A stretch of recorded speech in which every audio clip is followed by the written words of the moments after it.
जय श्री राधा कृष्ण भगवान जी की, जय श्री गौरी शंकर भगवान जी की, जय श्रावण मास महात्म्य की। मंदिर श्री बंसी वाले महात्मा यूट्यूब चैनल की ओर से हम आप सभी भक्तों का हार्दिक अभिनंदन करते हैं। आज हम आपको सुनाने जा रहे हैं श्रावण मास महात्म्य के तीसरे अध्याय की परम पावन कथा। इससे पहले आप श्रावण मास के अध्याय 1 और अध्याय 2 की कथाओं को हमारे चैनल पर सुन चुके हैं, जिनका लिंक इस वीडियो के डिस्क्रिप्शन में हमने दिया हुआ है। आप उन कथाओं को उस लिंक पर जाकर सुन सकते हैं। इसके साथ ही श्रावण मास में भगवान शिव शंकर भोलेनाथ की कृपा प्राप्त करने के लिए श्री शिव महापुराण की कथा को भी अवश्य सुनना चाहिए। वो कथा भी आप हमारे चैनल पर सुन सकते हैं। तो अब श्रावण मास महात्म्य के तीसरे अध्याय की परम पावन कथा, जो कि इस प्रकार है। सनत कुमार जी आज भगवान शिव शंकर भोलेनाथ से कहने लगे हैं, हे भगवान, आपने व्रत समुदाय का उद्देश्य कहा है। हे स्वामिन, हे प्रभु, इससे हमारी तृप्ति नहीं हुई है। आप इस कथा को सविस्तार कहें। इस कथा का आप विस्तार से उल्लेख करें, तभी हमें प्रसन्नता होगी। हे शिव शंकर भोलेनाथ, आप तो अपने भक्तों की सभी मनोकामनाओं को पूरा करते हो, इसलिए हमारी इस इच्छा को पूरी कीजिए। आप ये सारी कथा विस्तार से कहिए। इतनी बात सुनकर भगवान शिव शंकर भोलेनाथ आज सनत कुमार जी से कहने लगे हैं, हे योगीश, जो विद्वान मनुष्य श्रावण मास नक्त व्रत करके बिताता है, वह 12 महीनों में नक्त व्रत का फल प्राप्त करता है। दिन के समाप्त होने से पहले 3 घटी पहली रात्रि भोजन को नक्त व्रत कहा जाता है।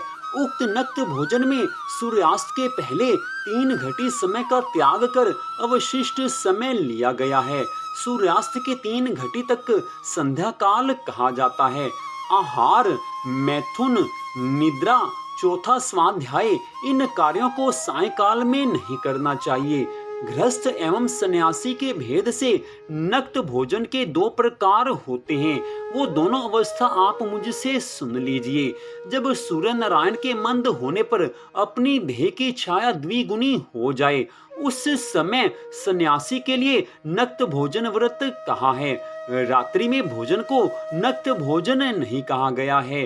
पंडितों ने गृहस्थ के लिए नक्षत्र के उदय होने पर रात्रि भोजन को नक्त भोजन व्रत कहा है, और सन्यासियों के लिए रात्रि काल में निषिद्ध हो जाने से दिन के अष्टम भाग में भोजन का विधान है।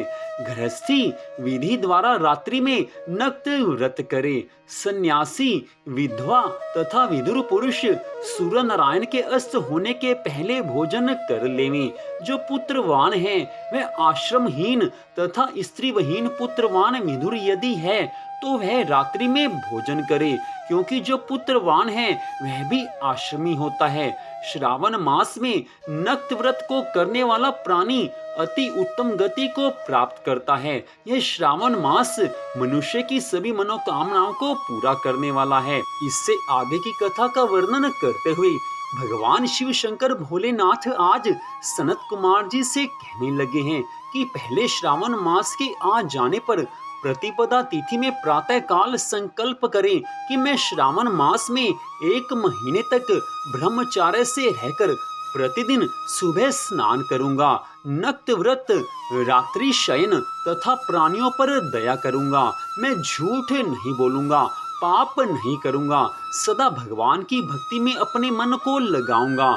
हे देव, यदि इस व्रत आरंभ होने पर समाप्ति व्रत पूर्ति के पूर्व ही मैं मर गया तो हे जगतपते, उस समय आपकी कृपा से, आपके प्रसाद से मेरा व्रत परिपूर्ण हो जाए। ऐसा कहकर बुद्धिमान मनुष्य मास आरंभ में संकल्प करके नक्त व्रत करे। हे मुनिवर, अब उत्तम लक्ष्य पूजा विधि मेरे से सुन लीजिए। लक्ष्मी की इच्छा चाहने वाला मनुष्य बिल्व पत्रों से, शांति की कामना वाला भी दुर्वाओं से तथा आयु की वृद्धि को चाहने वाला चंपा पुष्पों से भगवान श्री हरि का अर्चन करे। विद्या की इच्छा वाला मल्लिका से तथा चमेली के पुष्पों से अर्चन करे। तुलसी दलों से भगवान शिव और भगवान श्री हरि विष्णु प्रसन्न होते हैं। पुत्र की कामना चाहने वाला कटेरी पुष्पों से भगवान का पूजन करे। दुस्वप्न अर्थात बुरे स्वप्नों के नाश के लिए उत्तम धान्य से अर्चन करे। देव के सम्मुख रंगवली, पद्म, स्वास्तिक और चक्र आदि बनाकर विभू का अर्चन करे। इस तरह संपूर्ण कामनाओं की सिद्धि के लिए सब पुष्पों से अर्चन करे। यदि लक्ष्य पूजा करता है तो भगवान शिव शंकर भोलेनाथ प्रसन्न हो जाते हैं। अंत में उद्यापन करे। मंडप बनाकर मंडप के तीसरे भाग में वेदी बनावे। पुण्याह वाचन कर आचार्य वरण करे। मंडप में प्रवेश करके रात में गाना बाजा शब्द से और वेद पाठ से जागरण करे। रात्रि जागरण में भगवान के पवित्र मंगलमय नामों का जाप और संकीर्तन करें। रात्रि जागरण से भगवान शीघ्र ही प्रसन्न होते हैं। हे ऋषिवर, वेदी पर उत्तम चतुलिंग तो भद्र बनाकर उसके मध्य भाग में चावल से सुंदर कैलाश बनावें।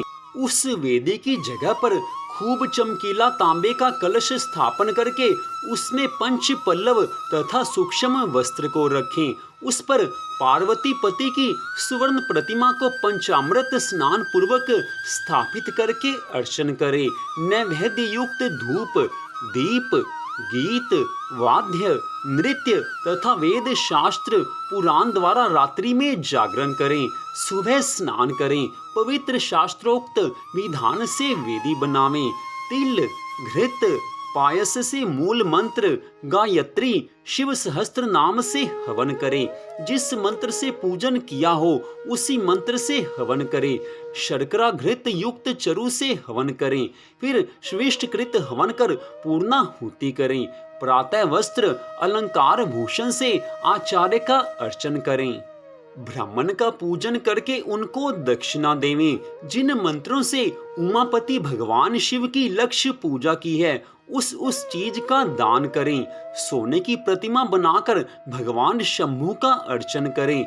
यदि 1 महीने तक दीप जलाया हो तो उसे दान में दे दें। संपूर्ण इच्छाओं की सिद्धि के लिए अर्थात संपूर्ण मनोकामनाओं को पूरा करवाने के लिए सोने की बत्ती, चांदी का दिया बनाकर गोधृत से संयुक्त करके दान में दे दें। देवताओं से क्षमा प्रार्थना करके ब्राह्मण को भोजन कराएं। हे मुनिवर, इस तरह जो मेरा अर्चन करता है मैं उस पर सदा प्रसन्न रहता हूँ। जो इस प्रकार श्रावण मास में इन नियमों का पालन करते हैं उन भक्तों को मैं सदा अपनी कृपा देता हूँ। उन भक्तों की मैं सदा रक्षा करता हूँ। उन भक्तों के परिवार में कभी भी धन संपत्ति की कमी नहीं आती है। हे ईश्वर, यदि श्रावण मास में ये सब कार्य किए जाएं तो ये अनंत फल देने वाले होते हैं। श्रावण मास में विशेष रूप से इन सब नियमों का पालन करना चाहिए तथा साथ में प्रार्थना भी अवश्य करनी चाहिए। प्रार्थना करते समय भगवान से ये कहना चाहिए कि हे प्रभु, आपकी कृपा से श्रावण मास के सब नियमों का मैंने पालन किया है, लेकिन फिर भी कुछ गलतियां हो गई हैं, कुछ अपराध हो गए हैं। आप उन सब अपराधों को मुझे क्षमा करें। उन सब अपराधों के लिए मुझे क्षमा करें। आपकी कृपा होगी तो मुझे मनोवांछित फल मिल जाएगा। इसलिए आप मेरे सारे अपराध क्षमा करके मुझे अपनी भक्ति प्रदान करें। मुझे संसार में सुख, वैभव और अपने श्री चरणों की भक्ति प्रदान करें। इस प्रकार भगवान से प्रार्थना अवश्य करनी चाहिए। हे मुनिवर, इस श्रावण मास में जो मौन व्रत ग्रहण करता है वह श्रेष्ठ वक्ता हो जाता है। तो वह मौन व्रत दिन रात या दिन का हो या भोजन के समय का हो, मौन व्रत में घंटा तथा पुस्तक दान करे तो सब शास्त्रों की जानकारी हो जाती है। वेद और वेदांग का पारगामी विद्वान हो जाता है। बुद्धि में बृहस्पति के तुल्य मौन व्रत महात्म्य से हो जाता है।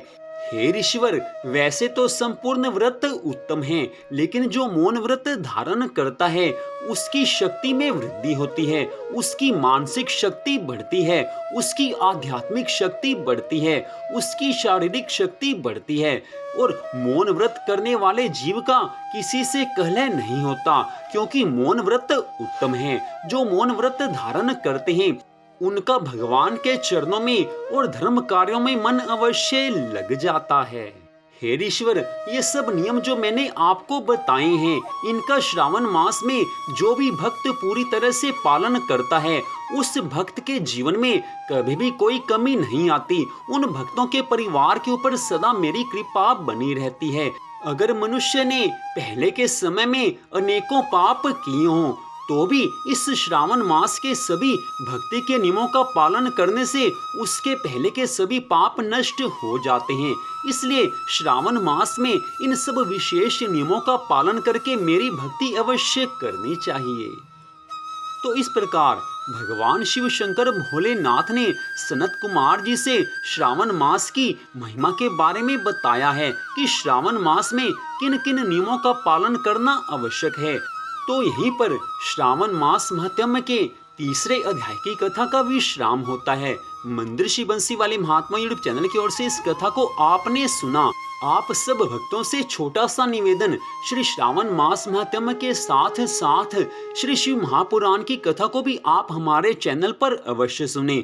श्री शिव महापुराण की कथा के लिंक को हमने इस वीडियो के डिस्क्रिप्शन में दिया हुआ है, तो इन दोनों कथाओं को आप अवश्य सुने। और मंदिर श्री बंसी वाले महात्मा यूट्यूब चैनल को आप सब्सक्राइब कर लीजिए ताकि आगे आने वाली सभी कथाओं को आप सुन सकें। तो आज की इस कथा को सुनने के लिए आप सबका हार्दिक धन्यवाद। भगवान श्री राधा कृष्ण जी की, भगवान श्री गौरी शंकर जी की अनंत कृपा सदा आप सब पर, आपके परिवार पर बनी रहे। इसी मंगल कामना के साथ जय श्री राधा कृष्ण भगवान जी की, जय श्री गौरी शंकर भगवान जी की, जय श्रावण मास महात्म्य की।